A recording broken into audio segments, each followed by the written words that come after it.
Hi, everybody. It's another gorgeous day here at Messina Hof, and we're going to be talking about a subject that I really love to talk about, and that is Burgundy.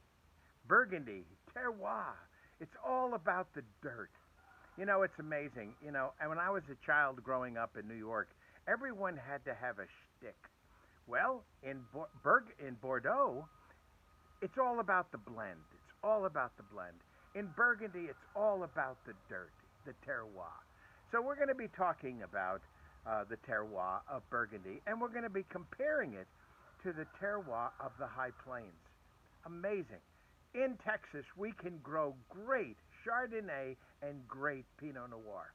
So we went into the vault again, and here we have a beautiful Chablis Premier Cru, and it's a beautiful little wine, and it's from the 2015 vintage.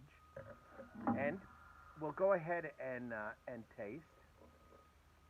The village is the vineyard is Vallone, and it's one of the larger Premier Cru vineyards in Chablis. Chablis I prefer over some of the other Burgundy wines. To me, Chablis is cleaner, crisper. It's a little less expensive too. So we look. It's got a beautiful color. You expect that straw yellow color from a 15. As the wine gets older, it typically will turn a little bit darker, more into a dark yellow. We smell. Very nice, clean, crisp, very nice example of a nice Chardonnay from Chablis.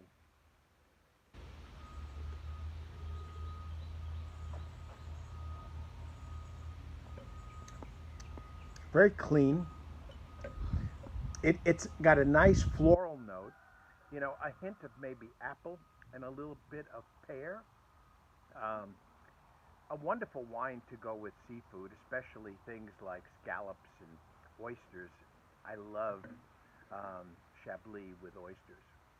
As a matter of fact, Kevin Hill, my dear friend from Louisiana, is a Francophile, and he loves Burgundy. So this is dedicated to my dear friend in Louisiana. So that's our first wine, a Chablis Premier Cru. Now you can go one step above, and that's Grand Cru, and that is about another $50. So, so that's the Chablis. Now we're going to compare it to an unoaked Chardonnay from Messina Hof. This is the 2019 unoaked Chardonnay, and it is from the High Plains of Texas. Now, when you compare Burgundy elevation, it's between 600 and 1,200 feet of elevation. The High Plains of Texas is between 3,200 and 3,800 feet of elevation. The soil in Burgundy is limestone chalk. And surprisingly, in the High Plains of Texas, we have sandy loam on the top, and then we get into chalk, and the chalk is limestone chalk. So there is some similarity. Our soil is extremely deep. Not many rocks in the soil. There are more rocks in the soils of Burgundy. So, same color, nice straw yellow color. We smell. That same clean, crisp, kind of maybe even granny apple a little bit. It's got a nice, smooth and elegant nose.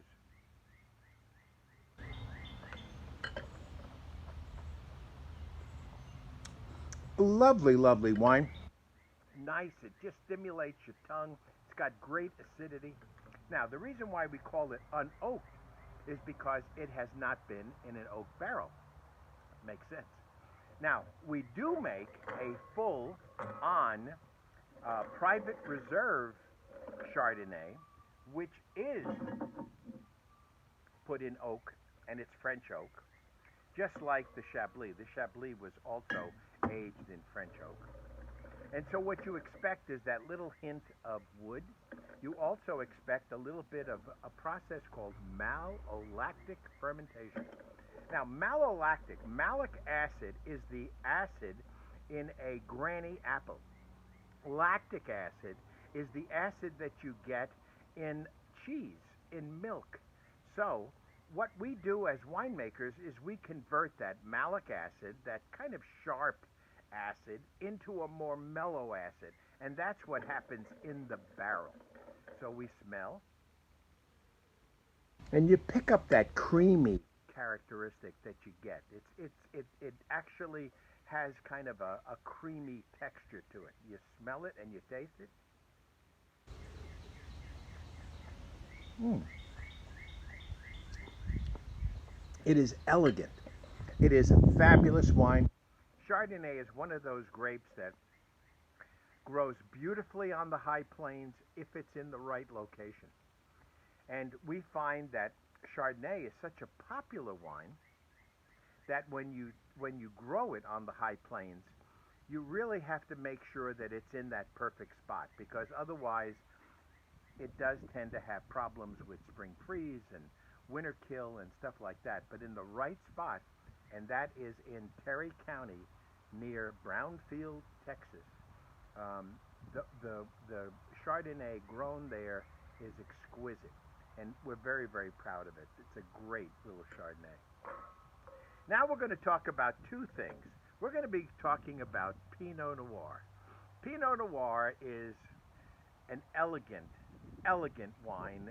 It is the noble wine of Burgundy. Because really, think about it. In Burgundy, there are two principal grapes, Chardonnay and Pinot Noir. And so when you're in Burgundy, we were in Burgundy in June, they're very, very proud of their Pinots. Now, French Pinots are very different than American Pinots. French Pinots have a tendency to be lighter in color. Now, this is a Givry, that's the location, and it is a Premier Cru, which is the second level. Grand Cru is up at the top, and then we have the Premier Cru. This is a 2012. So we're going to talk a little bit about Pinot Noir, but we're also going to be talking about ageability in a wine. You know, most Burgundies have, especially good years, have 10 to 15 years of great aging ability. Now, you can age it longer, but I wouldn't recommend it. 10 to 15 years is plenty. This is a 2012, so it's in its prime. It's really should be a lovely time to drink it. Now, we pour it, and we notice that the wine has a nice kind of almost red to pink color. And when you smell, you pick up cherries, you pick up maybe a hint of plum. Uh, it it it has a lovely color to it. It's 8 years old, and it still has maintained its color. That's important.